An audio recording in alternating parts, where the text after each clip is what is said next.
नमस्कार मित्रों, धरतीपुत्र चैनल पर आपका स्वागत है। मैं हूं आपका दोस्त मेघ सिंह भाटी। इस चैनल पर आपको कृषि, पशुपालन और ग्रामीण व्यवसाय से जुड़े हुए वीडियोस देखने को मिलते हैं।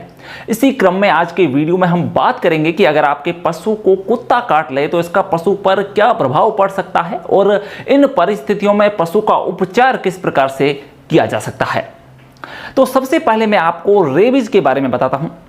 तो रेबीज एक प्रकार का विषाणु जनित रोग है जो कि कुत्ते, बिल्ली, बंदर, गीदड़, लोमड़ी या फिर नेवले जैसे जो जीव हैं इनके काटने से फैलता है।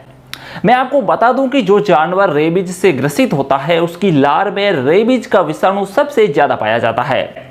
अगर रेबीज से ग्रसित कुत्ता या बंदर किसी पशु को काट ले तो यह वायरस पशु के शरीर में पहुंच जाता है। इसके साथ ही अगर किसी पशु को कोई चोट लगी हुई है और उस पर रेबीज से ग्रसित कुत्ते की लार भी लग जाए तब भी ये रोग होने की संभावना रहती है। दोस्तों, ये रेबीज एक जूनोटिक रोग है जो कि पशु से मनुष्य व मनुष्य से पशुओं में फैलता है। रेबीज का विषाणु मनुष्यों और पशुओं के मस्तिष्क और रीढ़ की हड्डी सहित केंद्रीय तंत्र को प्रभावित करता है। इसमें रोगी के व्यवहार में बदलाव आता है, अधिक उत्तेजना होती है और पागलपन व पक्षपात या फिर मौत भी हो जाती है। कुत्ते के काटने के बाद रेबीज के लक्षण दिखने में औसतन कुछ दिन या कुछ महीने लगते हैं, परंतु कभी कभी कुछ साल भी इसमें लग जाते हैं। मैं आपको बता दूं कि इस रोग से ग्रस्त गाय, भैंस आदि के मुंह में हाथ डालने से भी ये रोग फैल सकता है। तो मित्रों, आप समझ चुके होंगे कि अगर किसी पशु को कुत्ते ने काटा है तो वो पशु रेबीज का शिकार हो सकता है। मैं आपको यह भी बता दूं कि एक बार यदि किसी पशु या फिर मनुष्य में रेबीज के लक्षण आ जाए तो इसका उपचार संभव नहीं है। इस रोग के लक्षण प्रकट हो जाने पर पशु या फिर मनुष्य की मौत निश्चित है। ये रोग होने पर दवाइयों की सहायता से केवल रोगी पशु में उत्तेजना, दौरे या फिर कष्ट को कम किया जा सकता है, लेकिन इस रोग का इलाज संभव नहीं है।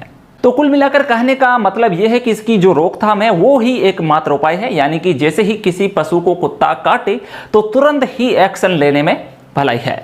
तो सबसे पहला जो आपको काम करना है वो ये है कि पशु को कुत्ते द्वारा काटने पर जो घाव हुआ है उसे लाइफबॉय साबुन से अच्छी तरह धोकर उस घाव की कोई दवा हो तो उसे भी आप लगा सकते हैं। दोस्तों, बस आपका जो काम था वो बस इतना ही था।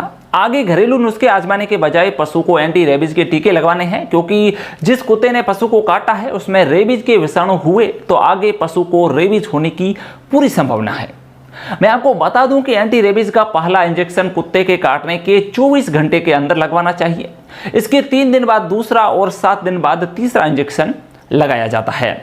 इसके बाद भी 3 और टीके क्रमशः पहले टीके के 14वें, 28वें दिन और लास्ट टीका 3 महीने के बाद पशु को लगाया जाता है। अगर आप वैक्सीनेशन नहीं करवाते हैं और पशु रेबीज से ग्रसित हो जाता है तो वो पशु मर भी सकता है। जैसे कि मैंने बताया है कि रेबीज को केवल होने से पहले ही रोका जा सकता है, परंतु इसका इलाज संभव नहीं है। तो मित्रों, आज की वीडियो को अब यहीं पर विराम देंगे और आपसे मिलते हैं हमारे अगले वीडियो में पशुपालन, खेती या फिर ग्रामीण व्यवसाय से जुड़ी हुई कोई और जानकारी लेकर।